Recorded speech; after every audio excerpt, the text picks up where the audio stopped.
Jerry, you've got permission to record. And those who aren't asking questions, mute, please, for me. So, whoever's going to lead off, you fire away, please. Michael, a really tough night against a really strong Spurs team, but Stoke did themselves proud.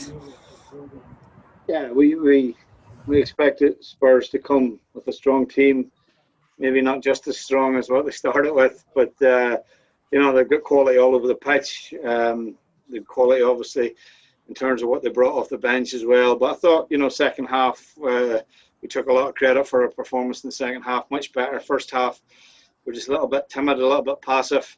Didn't affect the game anywhere near as much as we'd hoped. But I thought second half, we were far more positive in our approach. Got ourselves level in the game with a good goal. But unfortunately, Spurs showed their class. The third goal's a poor goal for us to lose. We give the ball away in a bad area.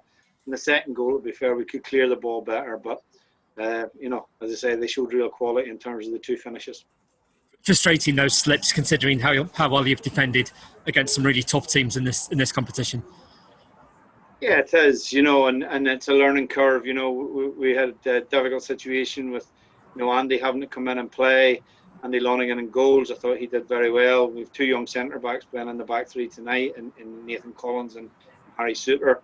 But I think we haven't played against that quality, let's be honest, in terms of front three of Bale, Kane and Dele Alli, and then obviously Son coming in as well, Lamela coming in. So, that we're playing against the highest quality in terms of Premier League quality there. So we were tested and we were stretched. We knew we would be. And overall, as I say, I think we gave a decent account of ourselves, particularly in the second half.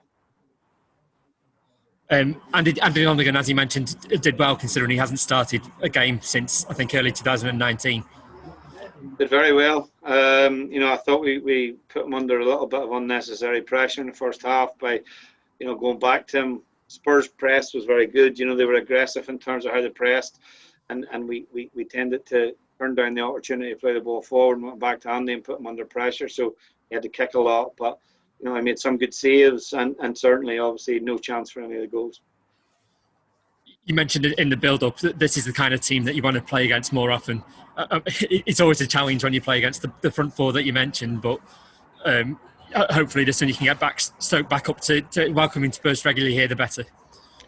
Look, for 10 years this club was used to Spurs and Manchester United and Arsenal and all the top teams coming here over their period in the Premier League. We're not there at this minute in time.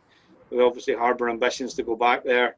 We're trying to build a team that can go back there. Tonight we were missing a lot of big players as well. We missed Obi Mikel, Clucas, Joe Allen, Tyrese Campbell, for example, the goalkeeping situation. So, we were far from full strength tonight.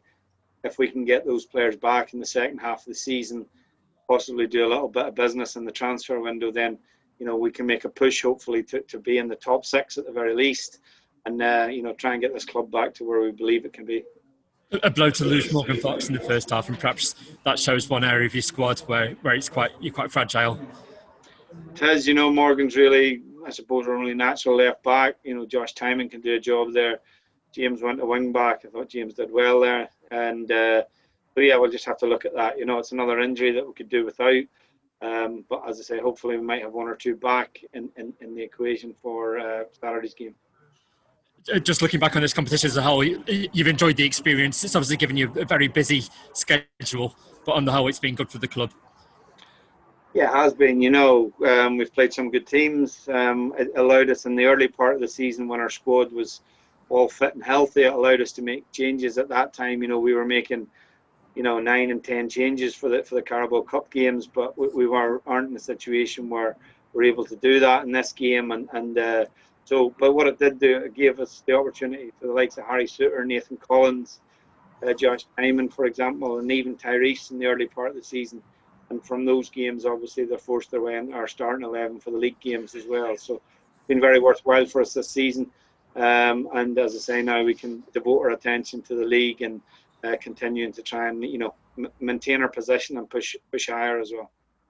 Thank you. Thank you.